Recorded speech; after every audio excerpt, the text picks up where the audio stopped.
Buenas tardes.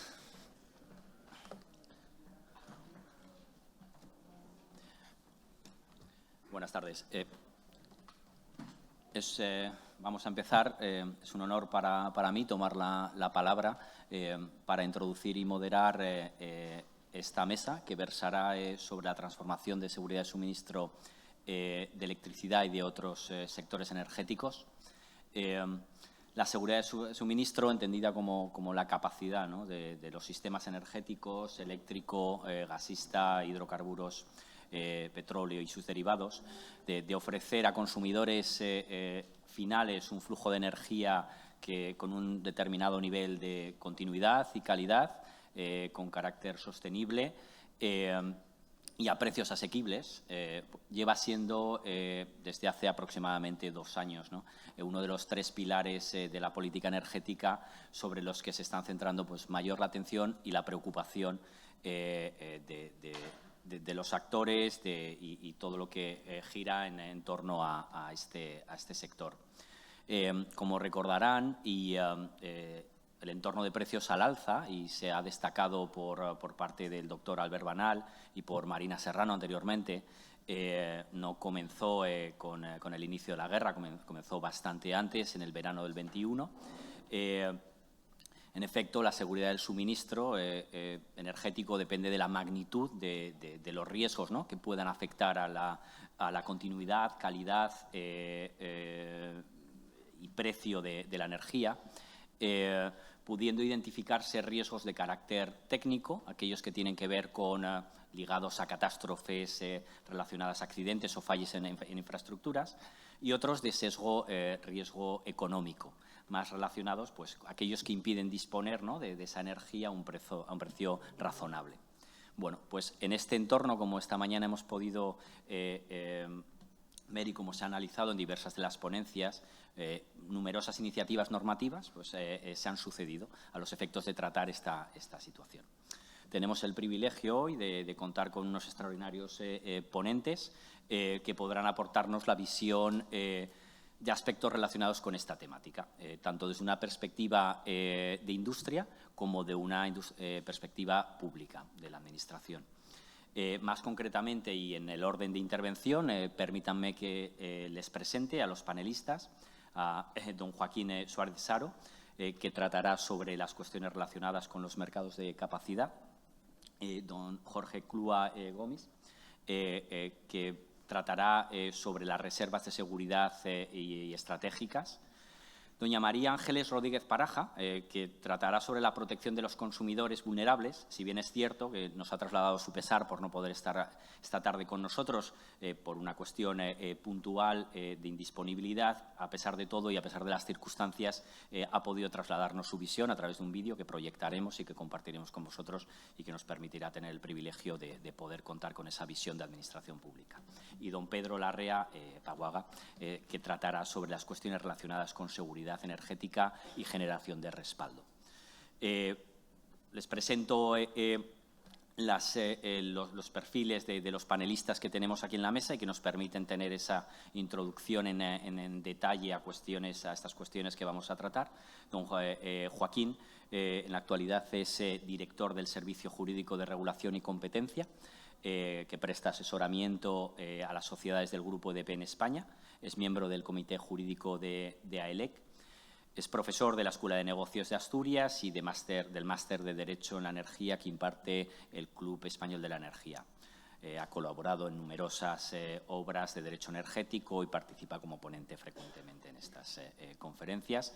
Con anterioridad ejerció dirección en servicios jurídicos de Telecable y asimismo ejerció responsabilidades en diferentes sociedades filiales del Grupo EDP.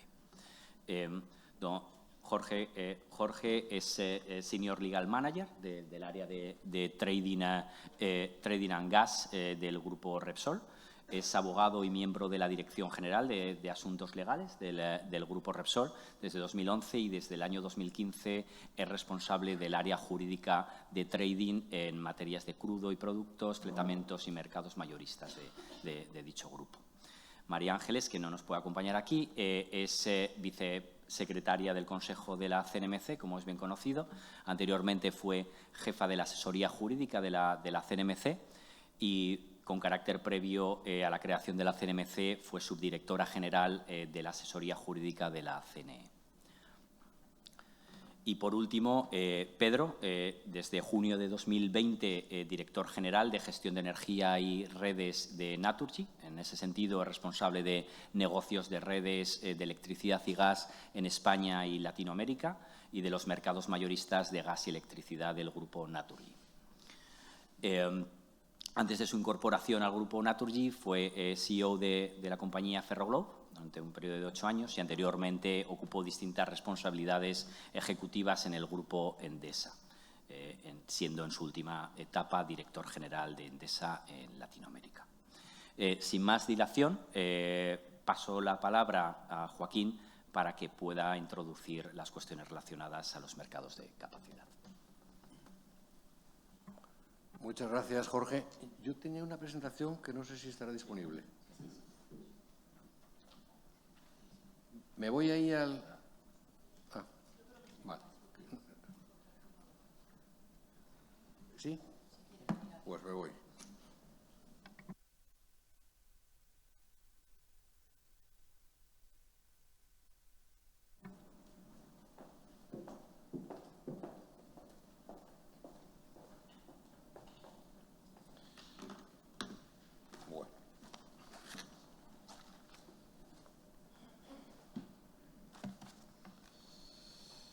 Como cuestión previa e ineludible, quiero agradecer en primer lugar y muy encarecidamente a la Universidad Pompeu Fabra, representada por la decana de la Facultad de Derecho, y también a EDEN, que en la persona de su presidente, Vicente López Ibor, y también de Íñigo del Guayo, tuvieron la amabilidad de invitarme a participar en este acto,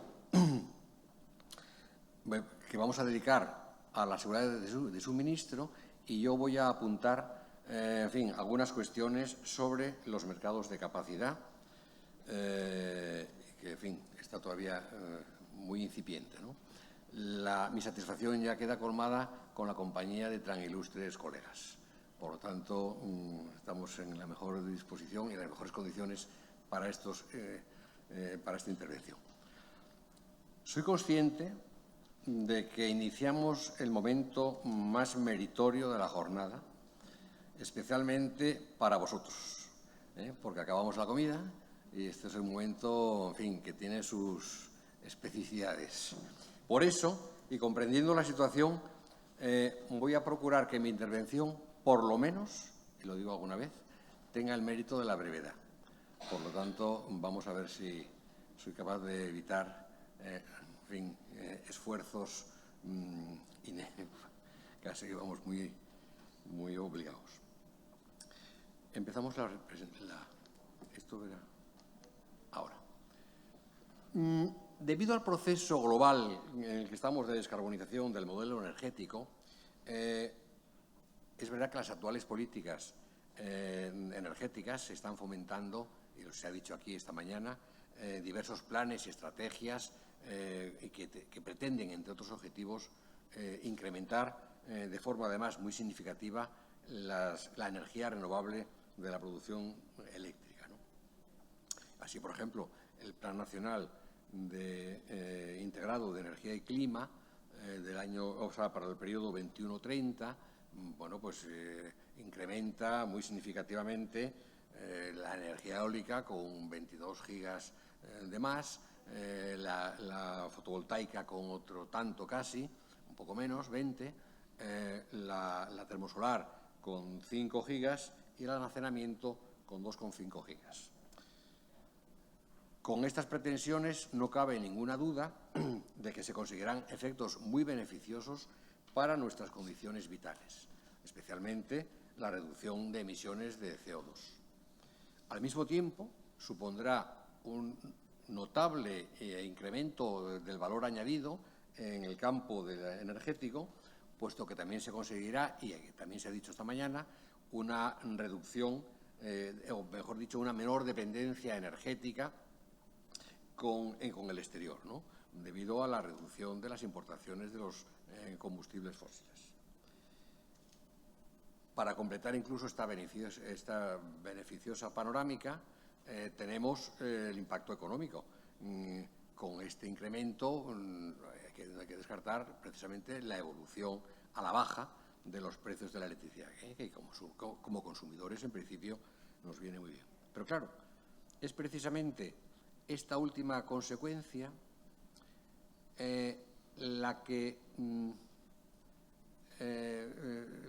propicia una singularidad, y es que, claro, mayoritariamente estamos en los actuales modelos de mercados, que es el energy only, pueden resultar insuficientes precisamente para garantizar la seguridad de suministro y la flexibilidad del sector eléctrico.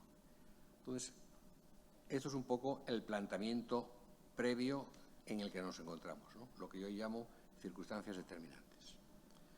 Por su parte, y a la base de las más elementales razones de prudencia y de sensatez, las autoridades europeas, a través del reglamento, reglamento 943 del año 19, han establecido la obligación a los Estados miembros, de dar solución a los eventuales problemas de cobertura de la demanda,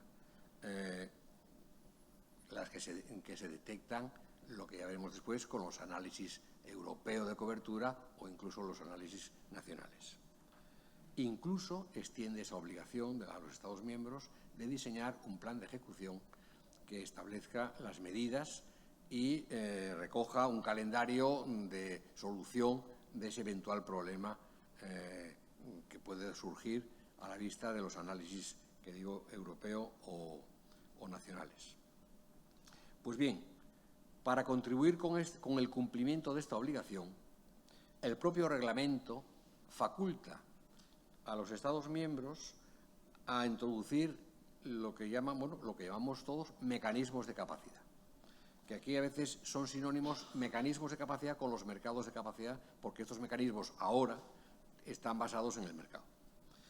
Ahora bien, es necesario que se cumplan tres circunstancias básicas. En primer lugar, que exista un problema de cobertura. Está bien. Un problema de cobertura de la demanda, ¿no?, detectada en esos análisis. Segundo, que el propio mecanismo contemple su eliminación progresiva cuando ese mecanismo no se tenga que aplicar en un periodo de 3 años sucesivos, ¿no? O sea que esto es lo justo. Y, en tercer lugar, que el mecanismo de capacidad sea aprobado por la Comisión y su duración no puede exceder de 10 años como mucho. En todo caso, además, los mecanismos de capacidad habrán de estar sometidos a 3 principios también básicos, que es la temporalidad. No pueden ir más allá de lo necesario, como acabamos de decir. En segundo lugar, el de neutralidad tecnológica.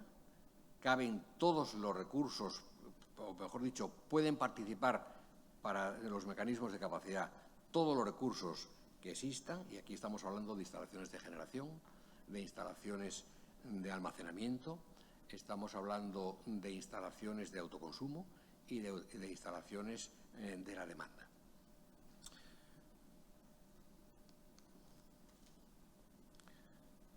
Y voy a hacer una brevísima referencia, más que nada porque aquí los he citado, bueno, pues para completar esta presentación, ¿no? Los análisis europeos, el análisis, europeo de cobertura lo tendrá que realizar la denominada red de gestores de la red de transporte eléctrica, que tiene como propósito identificar los eventuales problemas de cobertura, como digo, evaluando además la capacidad global de la red y en función o para abastecer tanto la demanda presente que estemos considerando como la demanda a corto y medio plazo que esté prevista.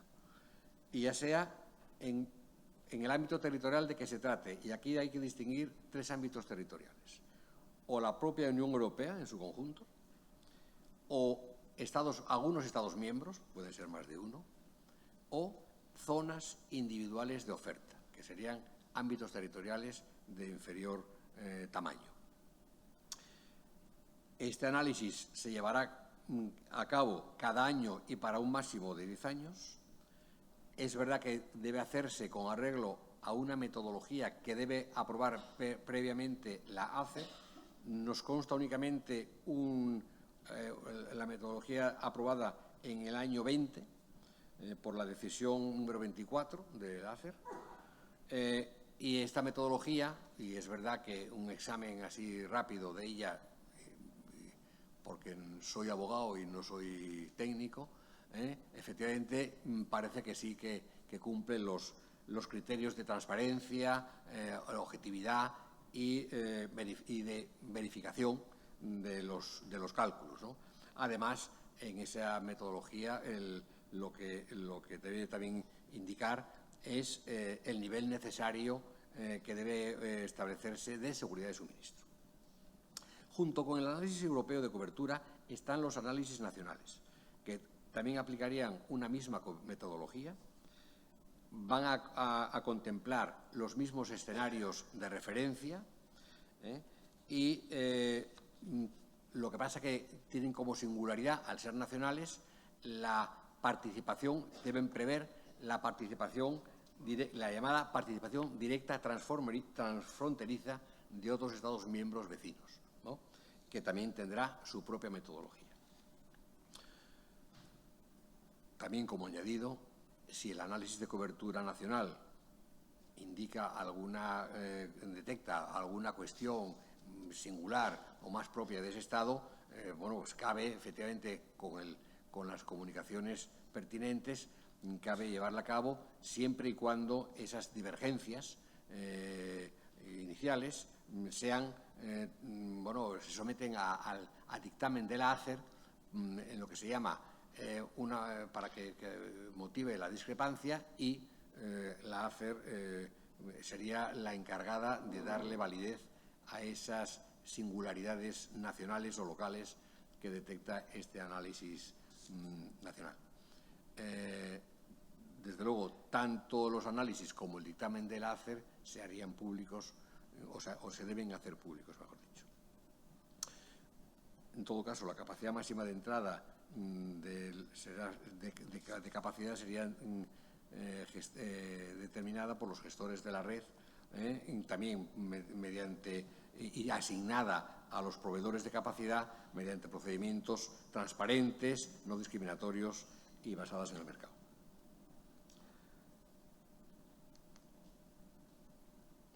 Me salté, ahí está la diapositiva de los análisis nacionales, perdonad.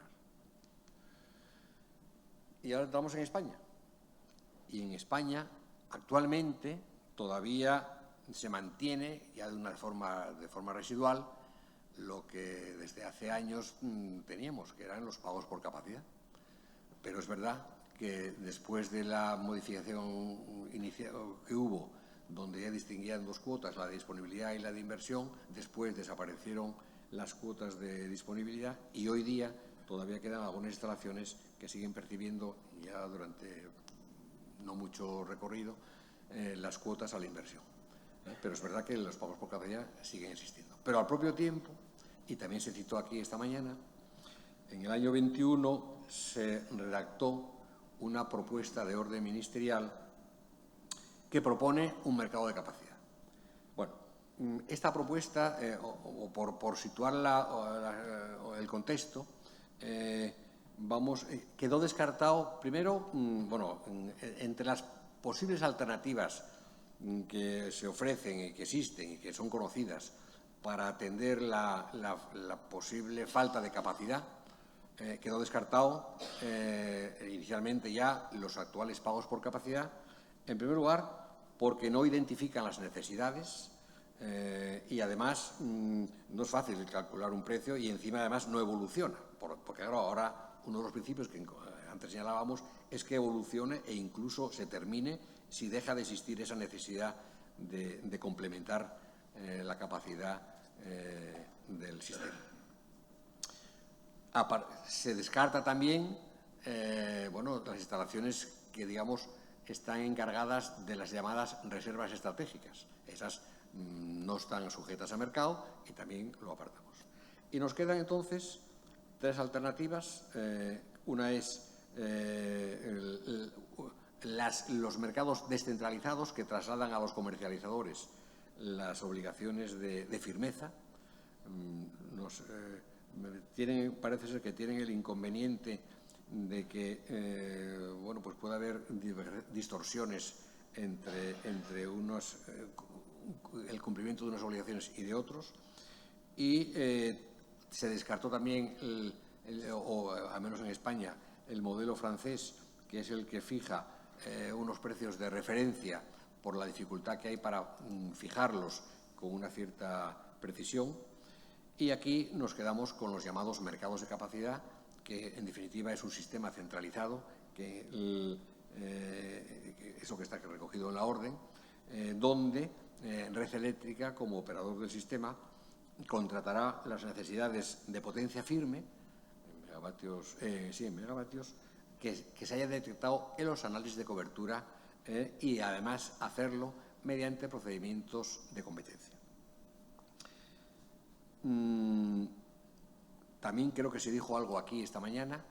En estos mercados de capacidad, en la propuesta de orden que está ahí latente, o la expectativa, efectivamente pueden participar todas las instalaciones que decíamos antes de generación, autoconsumo, almacenamiento y de gestión de la demanda, con una limitación que no tienen otros modelos, que también se dijo, y es que, en principio, deben ser instalaciones no emisoras de CO2, salvo, desde luego para las nuevas no pueden ser emisoras de CO2, eso es una cortapisa, que algunos no están muy conformes, algunos operadores, salvo que hablemos de instalaciones ya existentes, en cuyo caso se establece un límite de 550 gramos por kilovatio hora. Bueno, en todo caso, el mecanismo de capacidad está concebido como un instrumento temporal, revisable cada 10 años, no debe provocar distorsiones en el mercado y su aplicación terminará cuando deje de ser necesario, que eso veíamos antes que es uno de los principios básicos de la normativa europea. La norma, esta propuesta de orden ministerial, prevé dos tipos de subasta. Una subasta principal, que establece un periodo de prestación de servicio entre 1 o 5 años, según sean instalaciones existentes o sean instalaciones futuras. Y unas subastas de ajuste que se celebrarían para lo que no contemplado en las principales, cuya carencia y sobre todo prestación de servicio estaría de un máximo de 12 meses, ¿no? Y trataría de resolver los problemas que no acometiera, a corto plazo, vamos a decir, las que no acometieran las subastas de capacidad principales. Los proveedores de capacidad recibirán una retribución fija mensual de euros por megavatio hora, que está en función de la potencia que se les haya asignado en esas subastas y el precio resultante precisamente de la subasta. La financiación de estos mecanismos será llevada a cabo por todos los consumidores en una estructura análoga a cómo está establecido los peajes, la estructura de peajes o los cargos, ¿no? Con esos sistemas binómicos. Y es verdad, y también se dijo, incluso a preguntas me parece de tuyas, ¿no? La Comisión también emitió ya su informe, que es favorable a esa propuesta, porque es verdad que se acomoda a las exigencias europeas, cumple los requisitos. No obstante, la propia Comisión, en su informe, sugiere que se amplíe el alcance de la regulación de la orden, incorporando la participación transfronteriza, que no está, y además que que se debe realizar el análisis, contemplar el análisis de cobertura europeo que también omite la propia propuesta de orden. Y también en su informe señala algunas consideraciones más bien de mejora, pues a lo mejor de definiciones, y en fin, ya un plantel muy variopinto de circunstancias, bueno, que cuando se tiene una segunda oportunidad para ver un documento, pues afloran y ahí están. Y ahí quedó la cosa. Y ahora estamos pues en esa expectativa, que yo tampoco soy capaz de saber por qué es así. Y no sé si esto va a ser así una especie de situación in eternum o no. Y también es verdad que, bueno, porque el almacenamiento, hombre, la tecnología va avanzando y aquí quien quizás más necesite de esta regulación sean las instalaciones de almacenamiento, que la potenciarían, lógicamente, y posiblemente, en parte, este impasse en el que estamos, bueno, pues sea una especie de situación, una situación bueno, pues que la propia tecnología fue lenta y no ha ido más. Oye, perdonar por el exceso de no, de su información y sobre todo el exceso de tiempo. No tengo remedio. Nada. Muchísimas gracias, Joaquín, por la exposición detallada y porque precisamente tenemos poco tiempo, pues le paso la palabra a Jorge. Tocayo, muchas gracias. Y dos cosas. Suscribo el agradecimiento que ha realizado Pedro y además para mí también es un segundo agradecimiento porque los que trabajamos en el sector del petróleo últimamente pensamos que esta será nuestra última conferencia. Entonces la voy a disfrutar mucho. Bueno, voy a hablar de temas de petróleo que no están tan de moda y necesito la presentación. Perdona, para meterla... No, incluso te dejo el sitio. No, sí, lo puedo hacer aquí. Lo puedo hacer aquí, perdón. Y...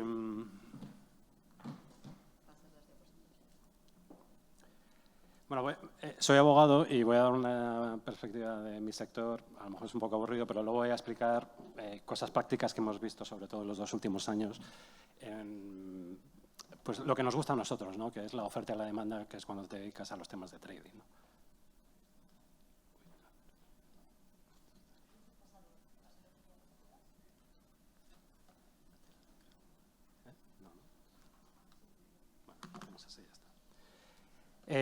Bueno, pues este concepto de reserva de seguridad estratégica empezó a desarrollarse en el mundo del petróleo con la Ley 34/92, ¿no? Que es la de ordenación del sector del petróleo, que dio lugar a la liberalización del sector y introdujo este concepto que se sigue llamando existencias mínimas de seguridad de productos petrolíferos. Y además trajo la creación de la Corporación de Reservas Estratégicas de Productos Petrolíferos, que no de gas, que llamamos en el acrónimo CORES, ¿no?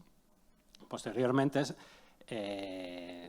se introdujo la Ley 34/98 del sector de hidrocarburos, que es actualmente la ley marco que rige tanto el sector de productos petrolíferos y también de gas, ¿no? Y en esta ley se reconoce desde el punto de vista de seguridad de suministro, pues que para este país los productos petrolíferos, incluidos los gases licuados del petróleo y el gas natural, pues son de máxima importancia para la economía nacional. Y establece 3 prescripciones: mantenimiento de existencias mínimas de seguridad de los 2 productos, diversificación del suministro de gas y intervención directa en el mercado por parte de los poderes públicos cuando sea necesario.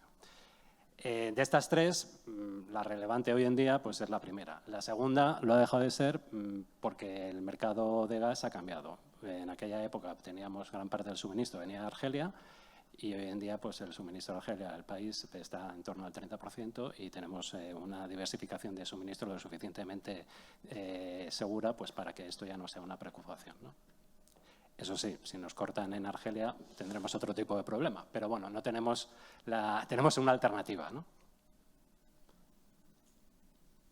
Bueno, voy a hablar de 2 conceptos, ¿no? Entonces, el sistema de obligación de mantenimiento de existencias mínimas de seguridad se mide por días sobre las ventas anuales del año anterior. Y la obligación se establece en el mundo del petróleo para los operadores al por mayor y, por otro lado, consumidores y distribución que no compra esos productos a los operadores al por mayor. Y en el gasista tenemos a los comercializadores y consumidores directo al mercado, con una matización, que claro, son sobre las ventas firmes a clientes, con lo cual los operadores que únicamente están en el mercado mayorista están exentos de estas obligaciones en el gas.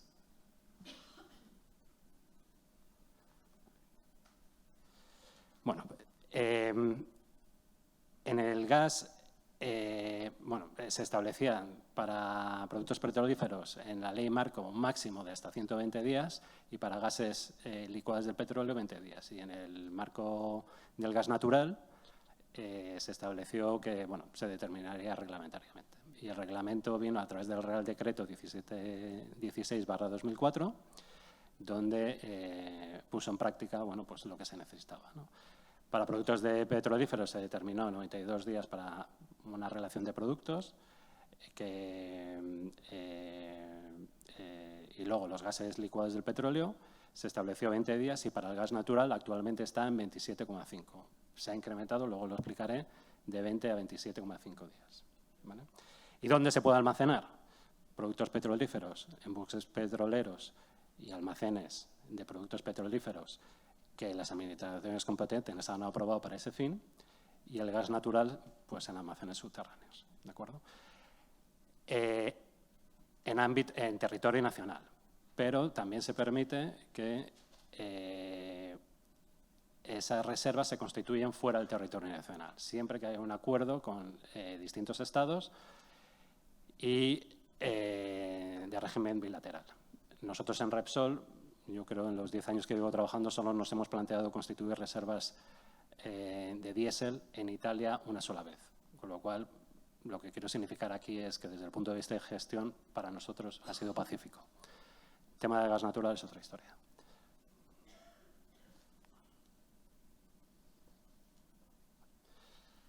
Y entonces, explicaba anteriormente que en el tema del gas natural no ha sido tan pacífico como el de productos petrolíferos y gases licuados del petróleo. Y a través de, como decíamos anteriormente, ¿no? Hay un incremento de la demanda, luego viene el conflicto de Ucrania, los precios se disparan y hay una alteración del mercado. Y Europa entra en pánico y decide, lo que no se había articulado a nivel europeo, hacer una regulación común para todos los países y les establece la obligación para el 2022 de llenado de los almacenes de gas natural hasta el 80% y el 2023 del 90%. Esto, en términos prácticos, lo que significa es que de 27,5 días pasamos a 31,5, ¿de acuerdo?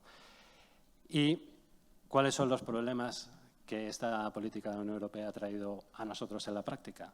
Pues que ahora mismo los almacenes están bien llenos, que puede parecer muy bien, pero el problema es que nosotros los operadores, los almacenes, al final los utilizamos por un tema de flexibilidad y operativa. Es decir, que a veces cuando hay un exceso de oferta y no hay la demanda, no acompaña esa oferta, se almacena. Pero si tenemos los almacenes llenos, perdemos esa flexibilidad porque ya no hay dónde meter el gas. Y lo que está pasando ahora mismo en España es que tenemos muchos problemas para los barcos de GNL que vienen a España. Tienen que esperar a que esos tanques de GNL se vacíen, es decir, que la demanda corresponda a lo que nosotros esperamos para poder meterlos.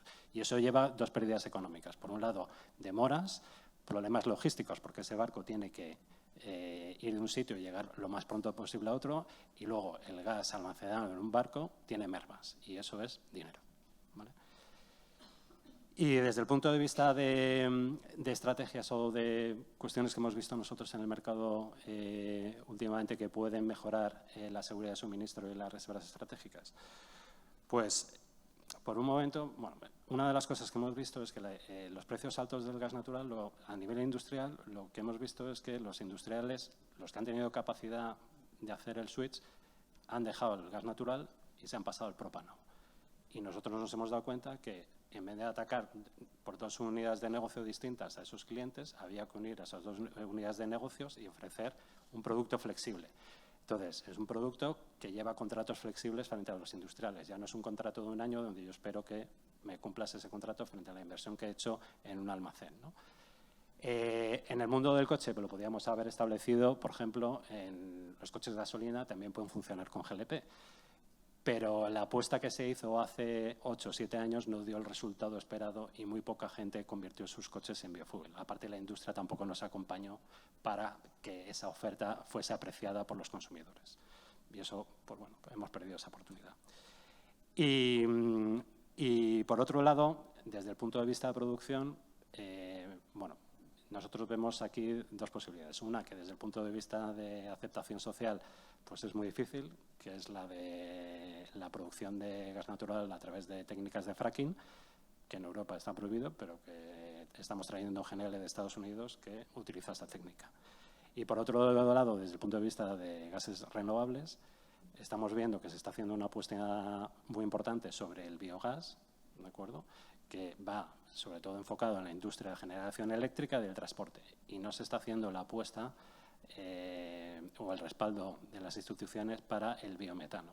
La diferencia, el biometano es para meterlo en el sistema y esa carencia que podemos tener en el futuro pues de falta de gas natural, pues tener una industria nacional, ya que no podemos producir o extraer gas natural con técnicas de fracking, pues tener una alternativa de suministro dentro del sistema. Y con esto termino.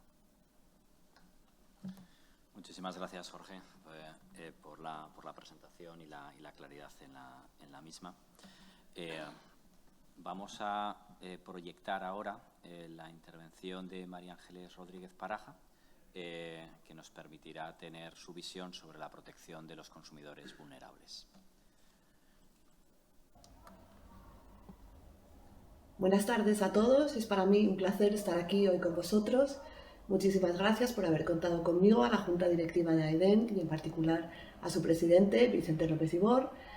En segundo lugar, me gustaría disculparme por no poder acompañaros hoy presencialmente, pero una gripe intempestiva me ha impedido desplazarme hoy a Barcelona. Sin más, os mando esta pequeña intervención sobre el tema que tenía asignado, los consumidores vulnerables.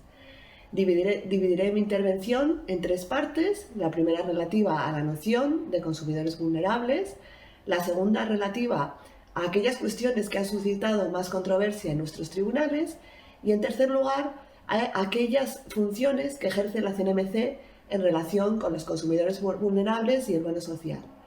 En cuanto al concepto de consumidor vulnerable, debe señalarse que el concepto de pobreza energética poco a poco ha adquirido cada vez más presencia entre los objetivos de política energética de la Unión Europea.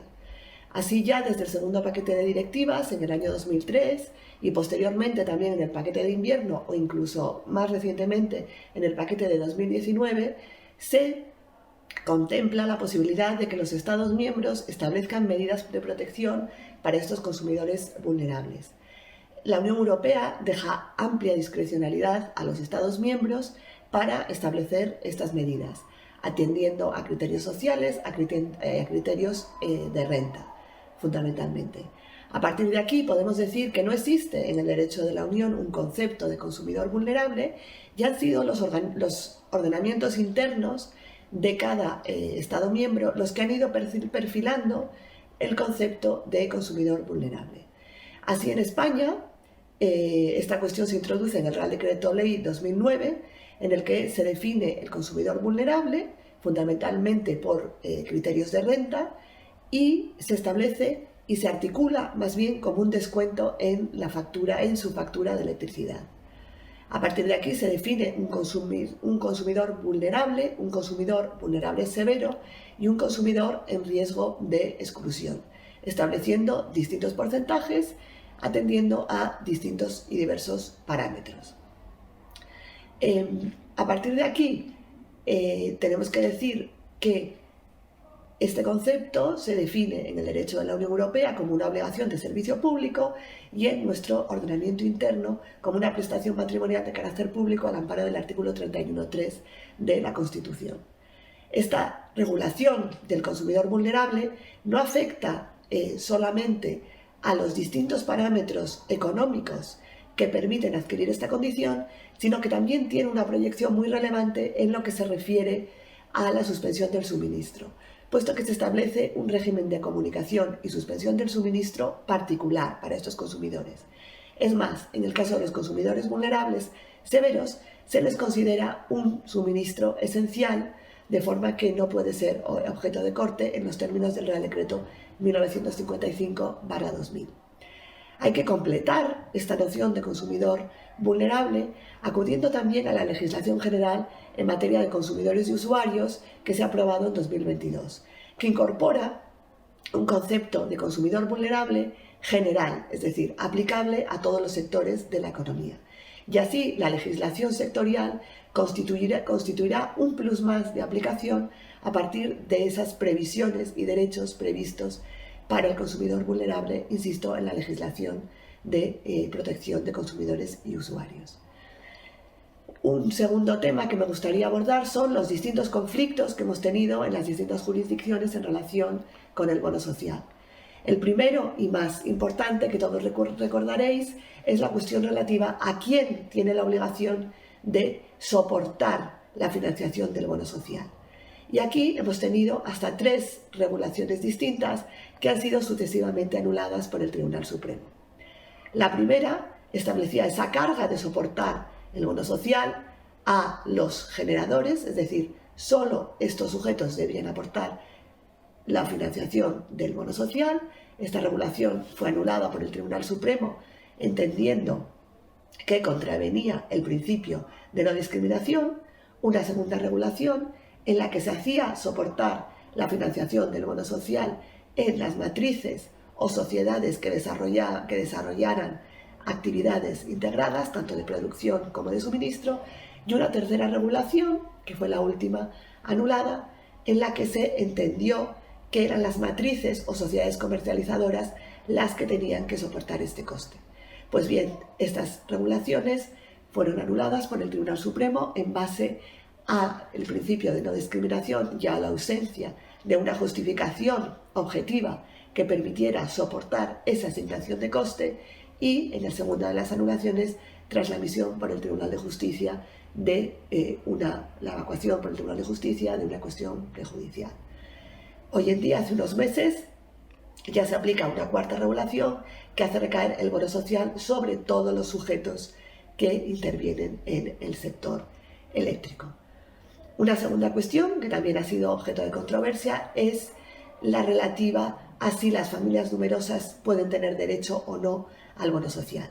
Y aquí se ha manifestado tanto el Tribunal Supremo en sentencias de 2022 como el Consejo de Estado cuando emitió su dictamen preceptivo en la regulación de desarrollo de la cuestión del bono social, entendiendo que la regulación del bono social no solo podía atender a parámetros económicos, sino también que había otros factores sociales que podían ser tenidos en cuenta. A partir de aquí, la situación demográfica y la protección de la familia, que goza de rango constitucional, permitía, tanto a juicio del Tribunal Supremo como del Consejo de Estado, incluir a las familias numerosas dentro del concepto de consumidor vulnerable. Una tercera cuestión, que también ha sido objeto de controversia, ha sido las obligaciones informativas que se han impuesto a los comercializadores entrantes de cara a un cambio de suministro de electricidad, de un cambio de suministrador. Aquí los recurrentes entendían que estas obligaciones eran gravosas e imponían unas cargas excesivas en el desarrollo de su labor.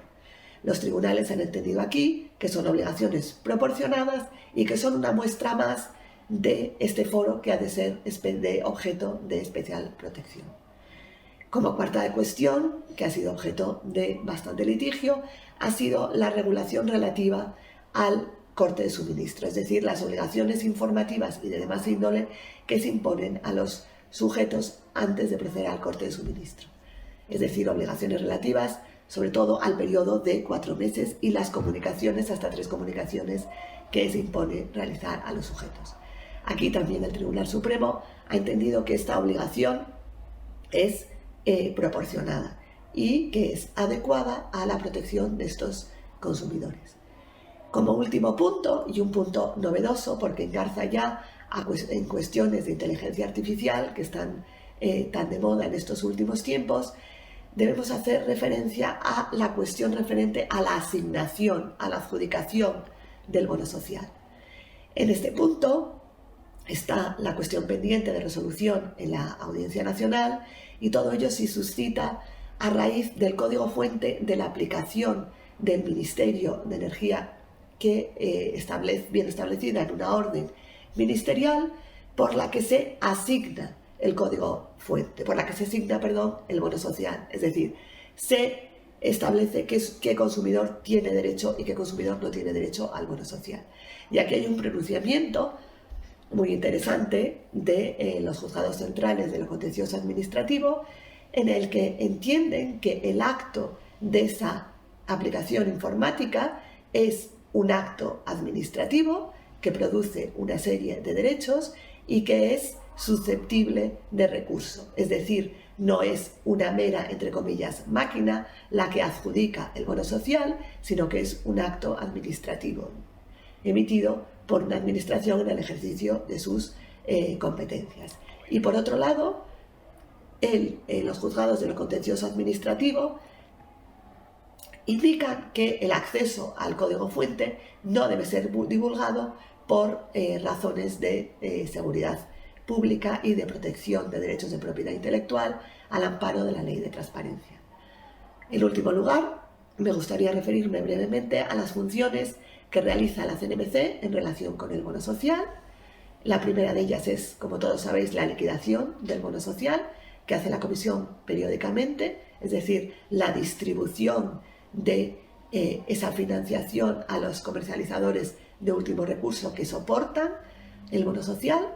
Aquí es un dato importante a señalar que estas liquidaciones no son irrecurribles, como son aquellas liquidaciones de las actividades reguladas o de recore, puesto que tienen unas notas características distintas a estas.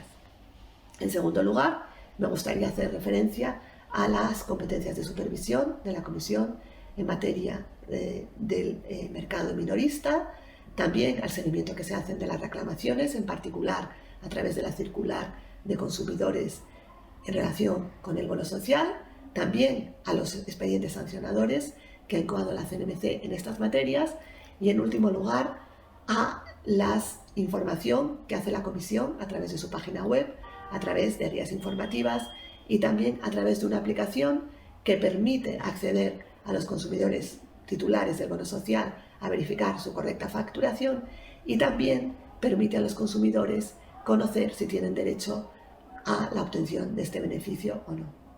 Y con esto, pues muchas gracias a todos por vuestra atención y os deseo que tengáis un excelente congreso. Muchas gracias.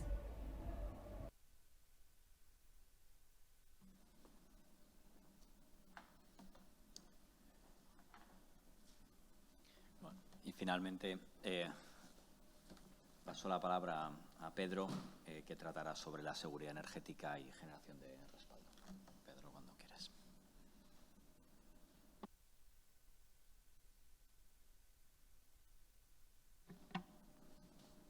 Bueno, muchas gracias. Muchas gracias a EDEN, muchas gracias a la Universidad Pompeu Fabra. Además, en mi caso, el agradecimiento es doble porque tengo que empezar por decir que yo no soy abogado. Bueno, me acordaba de una anécdota que he oído, y no sé si es cierta, de Miguel de Unamuno, que ya saben que tenía fama de tener un carácter un tanto atrabiliario y en un acto le presentaron a una persona, dijeron, fulanito de tal, es ingeniero y abogado. Y Unamuno le miró con cara de desprecio y dijo, las dos profesiones que más embrutecen al hombre. Entonces, bueno, aquí, por tanto, estamos compartiendo ese ranking. y en cualquier caso, me siento muy bien acogido por la profesión. Yo voy a dar 3 mensajes y voy a intentar no alargarme. Y si me alargo, espero que Jorge me llame la atención. Los 3 mensajes, el primero es, evidentemente, hablar del trilema famoso de seguridad de suministro, sostenibilidad y asequibilidad de la energía, y con un titular que sé que puede ser polémico con algunos, pero que la electrificación no es la solución. La electrificación, de hecho, presenta problemas tanto de seguridad de suministro como de asequibilidad. y, por tanto, a lo que debemos ir es efectivamente a una descarbonización eficiente y eficaz. Es el primer mensaje. El segundo, que evidentemente nadie tiene duda que el incremento de electrificación, que sí que se va a producir, vendrá respaldado sobre todo por energías renovables. Y las energías renovables presentan problemas de seguridad de suministro de diverso tipo, y de ahí viene esto de la generación de respaldo y por qué es necesaria la generación de respaldo y cuál es. Y el tercer mensaje, voy a pisar territorio pantanoso porque me meteré en algunos de los elementos que la regulación y la legislación actual en España es contradictoria con precisamente proporcionar esa seguridad de suministro y esa generación de respaldo. Insisto, intentaré ser breve y si me paso, pues me cortarán. Lo primero, el trilema famoso. Siempre se ha hablado de los tres elementos: descarbonización o sostenibilidad a largo plazo del sistema energético y, en particular, del sistema eléctrico, seguridad y suministro de precio asequible. Hay una corriente de opinión de, bueno, esto de lo que va es de electrificar. Yo creo que hay que poner eso en discusión, y de lo que se trata es de que sea efectivamente seguro, asequible y sostenible. Dos ejemplos de por qué la electrificación no es necesariamente lo más eficaz. Lo primero, antes se discutió y me pareció interesante decir, ¿cómo es posible que Europa cometiese el error de depender de Rusia con el gas? Europa, en el gas, depende menos de un 40% del gas ruso, y en el caso de España menos de un 10%. En todo el mundo, si miramos los paneles solares que se están instalando, el 88% de todo lo que se está instalando de paneles solares es chino. Entonces, yo creo que podemos estar cometiendo el mismo error desde un punto de vista de seguridad de suministro en el largo plazo, y no debemos perder esa perspectiva. Respecto al precio, un estudio que hemos hecho nosotros, por ejemplo, se está promoviendo mucho: sustituyan las calderas de gas en sus casas, sustitúyenlas por bombas de calor. La sustitución de las calderas de gas en las viviendas españolas actuales, la sustitución por bombas de calor, comparado con otra alternativa, que es alimentar esas mismas calderas de gas que ya existen con gases renovables, la segunda opción es 90.000 millones de euros más barata. Entonces, miremos, es decir, la descarbonización no es solo electrificación, los gases renovables también es descarbonizar. Es por tanto, el primer enunciado. Descarbonizar no es electrificar, y tenemos que mantener el ojo en la garantía de suministro, en la seguridad de suministro desde muchos puntos de vista y en el precio. El segundo, decía, la generación renovable. No es duda, nadie lo discute, que es la que va a suponer el crecimiento de suministro dentro del sector eléctrico, pero presenta algunos inconvenientes, y aquí entro en terreno de ingeniero y, por tanto, pues con una cierta ventaja. Esta curvita es lo que se llama la monótona de carga, es decir, que en el fondo ponemos las horas del año por orden, y con potencia instalada solar y eólica de 50.000 megavatios, 50 gigavatios. Recordemos, la punta de demanda en España está entre 35.000 y 40.000, y la gente dice, ¿hay exceso de capacidad instalada? Bien, con 50.000 megavatios, la hora del año en que las energías renovables dieron más potencia fue 25.000. Es decir, las energías renovables, ¿por qué? Porque resulta que cuando hace sol no hace viento, por la noche hace viento pero no hace sol. Al final podemos tener 50.000 instalados, pero lo máximo que dan es 25.000. Y como dice el titular, hay un 10% de las horas, hay 1.600 horas al año, que es un 20% de las horas, donde 50.000 megavatios dan menos de 5.000. Menos de 5.000 megavatios. ¿Eso qué significa?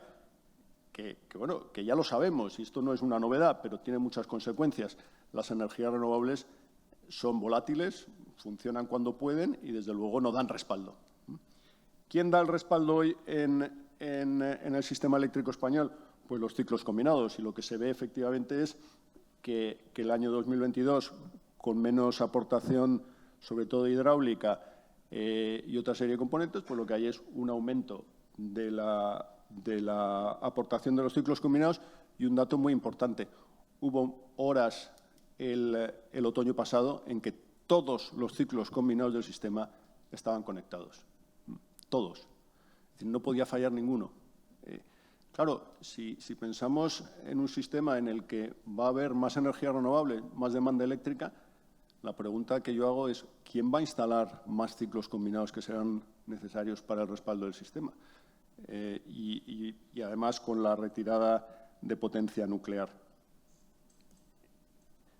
¿Qué dice el PNIEC? Porque yo creo que ese es una referencia, ya sabemos que está en revisión. Y vuelvo un poco a lo de antes. El PNIEC lo que nos dice, no nos preocupemos, con una potencia de demanda máxima de alrededor de 40.000 megavatios va a haber 154.000 megavatios instalados. De sobra, ¿no? Pues yo haría la cuenta de abajo arriba. Si sumamos la potencia que de verdad es fiable, y voy a quitar las baterías por un momento y luego podemos entrar en esa discusión. Estamos hablando de 6.000 de cogeneración, 25.000 de ciclos combinados, esos son 31.000, y 3.000 de nuclear son 34.000. Pero no nos preocupemos porque tenemos casi 120.000 de renovables. Bueno, 120.000 de renovables, como decía antes, durante el 20% del tiempo van a proporcionar menos de 12.000 megavatios. Tenemos un problema. Y yo creo que el análisis ingenieril, lo siento, ingenieril, de cómo va a funcionar el sistema en el año 2030 con este mix de potencia instalada, a mí me produce muchísima inquietud y no está resuelto.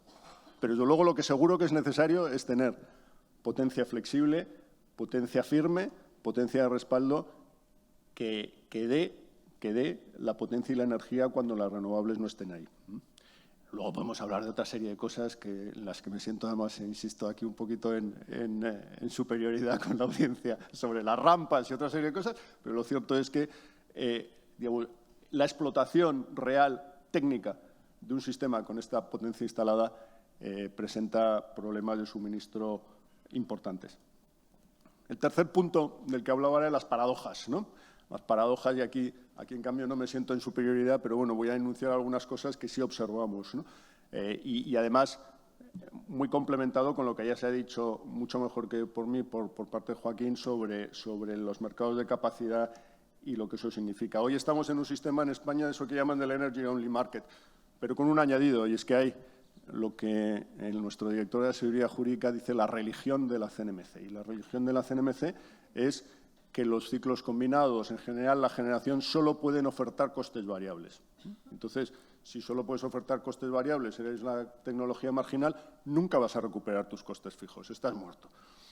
Pero dice, bueno, pero no pasa nada, hay otra serie de mercados que son los de servicios, los que no son marginalistas, sino que te pagan lo que ofertan. Y dice, bueno, ahí debería permitir… No, pues ya otra vez la reforma de 2014 introdujo que la presentación de ofertas dispares en los mercados de servicios respecto a las presentadas en el mercado diario pueden ser una infracción. Es decir, nos vuelven a decir que también en esos mercados solo se pueden ofertar costes variables. Y ya se ha comentado antes. En España hay distintas propuestas de mercados de capacidad, pero la Comisión Europea insiste en pasar eso por el filtro de ayudas de Estado. Más paradojas. Bueno, ¿qué le vamos a hacer? Si el sistema a mí no me paga lo que me tiene que pagar por tener la generación de respaldo, ya lo dice la Directiva Europea, y libertad de entrada y salida. Pues no. Resulta que la legislación española obliga a una autorización administrativa previa. Nosotros tenemos solicitados cierres de ciclos combinados que están perdiendo dinero durante años y años y años y no se nos autoriza el cierre. Entonces, ¿en qué quedamos? ¿Hay libertad de entrada y salida o no la hay? Y la ley del sector eléctrico aquí cambió este carácter de la generación de servicio público para servicio de interés general. Y, sin embargo, una sentencia del Tribunal Superior de Justicia de Madrid, además, con una tesis de la propia Abogacía del Estado, declara que sí, que los ciclos combinados son servicio público, precisamente por su carácter de generación de respaldo. Y, por cierto, aquí insisto, yo piso un terreno en que no soy experto ni mucho menos, pero creo que si es un servicio público requiere una contraprestación por prestarlo, cosa que, como decía hace un minuto, no está ocurriendo, están perdiendo dinero.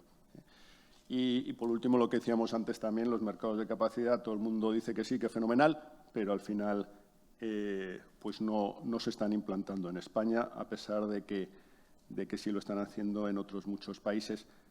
Esto es un poco más de lo mismo, de tal manera que simplemente vuelvo a lo que decía al principio, la transición energética y el propio desarrollo de renovables es imparable, es donde tenemos que ir, pero no cabe duda de que origina problemas de seguridad de suministro. Que si nos fijamos estrictamente en el sector eléctrico, los ciclos combinados son la única tecnología hoy que de verdad proporciona potencia firme y respuesta en la curva de carga rápida, y que como consecuencia se tiene que desarrollar, y ya se ha dicho antes, y yo lo suscribo al 100%, un sistema de retribuir esa capacidad de respaldo. Y nada más, yo a espera de preguntas si las hay. Gracias. Muchísimas gracias, Pedro. Me gustaría, aunque tenemos una limitación temporal, tal vez alguna pregunta del público que quiera plantear alguna cuestión a los panelistas.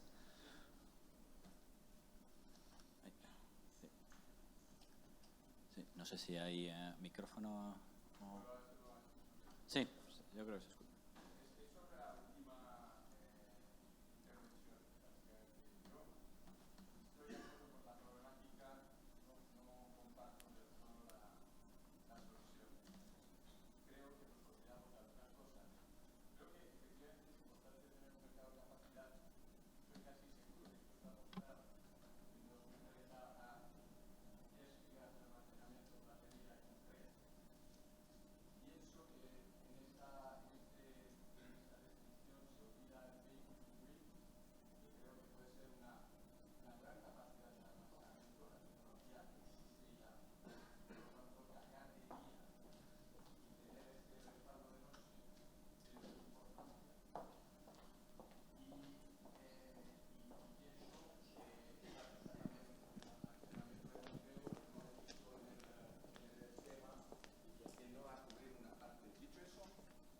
Necesitaremos los ciclos, con eso estoy convencido. Lo que no estoy tan convencido es que necesitamos construir muchísimos más.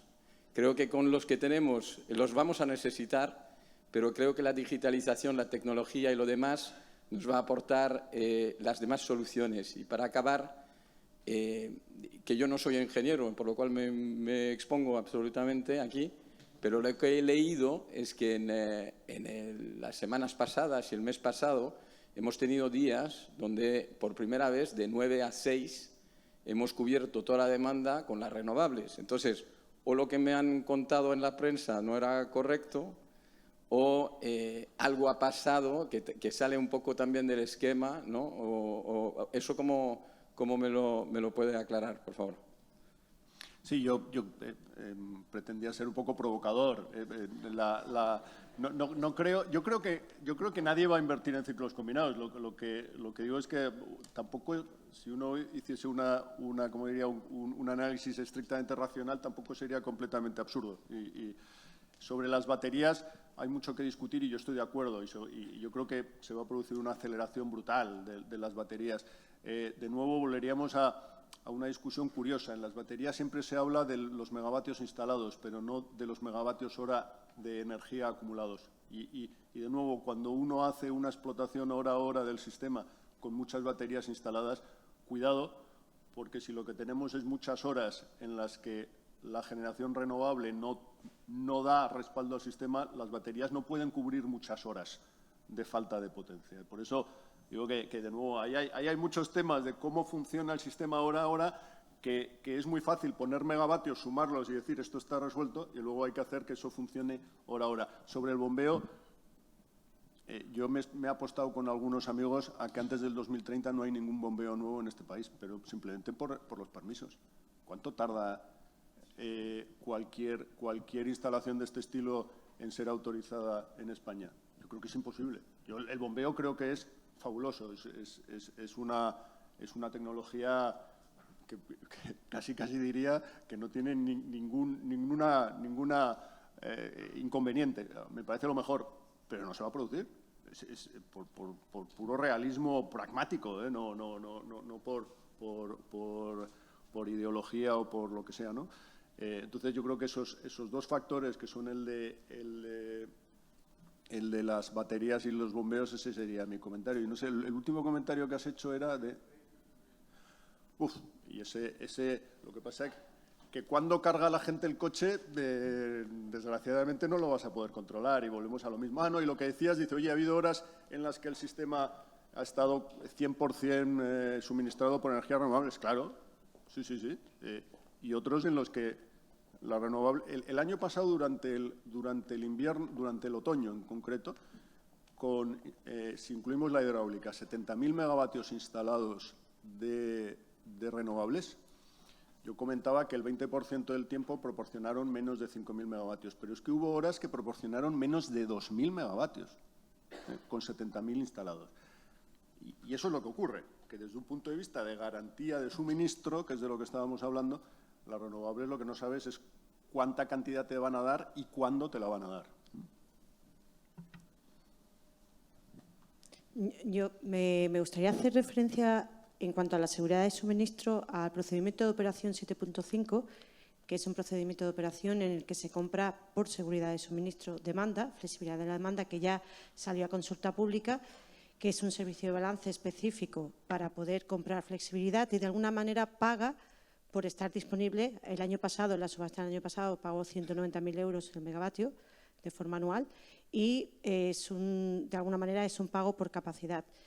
También tenemos en cuenta, me gustaría hacer referencia y preguntaros sobre cómo veis que la reforma del mercado eléctrico, que los artículos todavía no están aprobados, pero el artículo 19 aparece la posibilidad de que incluso haya o no haya un mercado de capacidad en un país, se podrían hacer pagos por capacidad, incluso que los gestionara o que las subastas las podría hacer el operador del mercado y no necesariamente dice que lo tenga que hacer el operador del sistema. Entonces, para ver un poco cómo veis que esto puede de alguna manera promover la seguridad de suministro, ya también más por aquellos recursos que están detrás del contador del consumidor, la flexibilidad de la demanda, del vehículo eléctrico y también del almacenamiento detrás del contador. Gracias.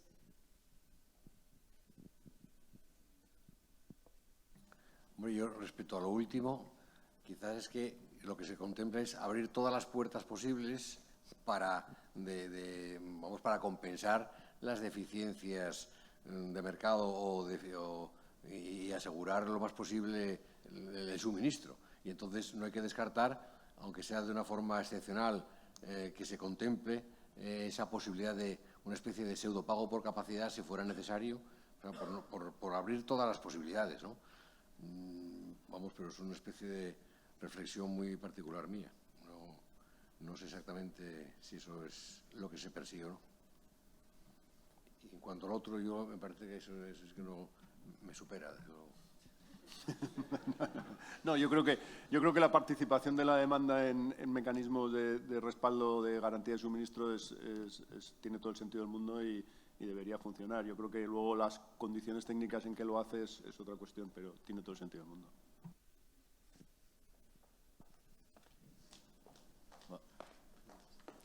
Una pregunta más y lo dejamos aquí para poder dar paso a los siguientes. Sí, Miguel Girones, soy de la parte técnica y soy consultor. Yo creo que el problema es de la seguridad, más que nada de Repsol, para mí me ha quedado un poco corto, o se ha quedado un poco corto, porque hay un reglamento europeo, que es el que ha mencionado Pedro, pero en la parte del gas, que es el 2017/1938, que deriva un documento de seguridad de suministro de gas espléndido, que hay párrafos que vienen a decir que lo que ha ocurrido hoy, la Agencia Internacional de la Energía dice que puede ocurrir en la Guerra de las Galaxias. Con lo cual, el resultado final de esconder la seguridad de suministro, lo que tenemos que hacer, la transparencia que hay, termina que Alicia termine preguntando por el procedimiento de operación 7.5, para que de alguna manera, con que no hemos hecho los trabajos por el 2017/1938, tengan que aplicar un procedimiento para reducir la demanda de gas en el sistema. O sea, yo no sé, Pedro, vosotros que lo tocáis cada día, yo creo que sería higiénico que la seguridad de suministro se hablase. Vamos a ver, o sea, una cosa es el secreto del sumario y otra cosa es la vista pública.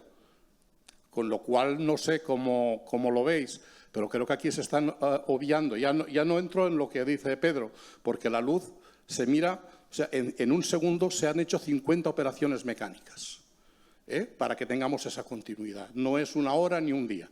En un segundo 50 veces, un fasor. Con lo cual, no sé si estas necesidades de seguridad de suministro precisan también de una transparencia. Entonces, no sé si, y tal vez iría mejor que todo el mundo trabajaría mejor. Una cosa es el secreto sumario y otra cosa es la audiencia. Bueno, yo desde el punto de vista de trading vuelvo al concepto de oferta y demanda, ¿no?